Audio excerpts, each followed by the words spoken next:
Grams కర్బూజా fruit తీసుకుంటే అందులో మనకి 105 మిల్లీగ్రామ్ సోడియం ఉంది.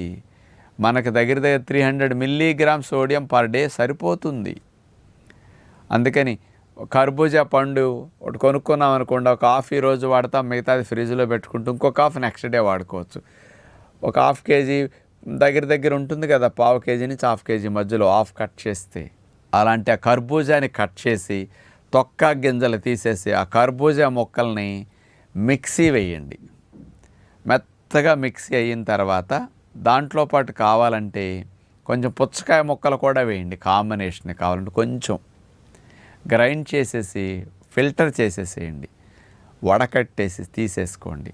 ప్యూర్ కర్బూజా జ్యూస్ అయినా తాగండి. కావాలంటే కాంబినేషన్ బాగుండాలంటే కొద్దిగా పుచ్చకాయ ముక్కలు కూడా వేస్తే పుచ్చకాయ కలర్ వల్ల కానీ ఫ్లేవర్ కూడా మారుతుందన్నమాట. ఈ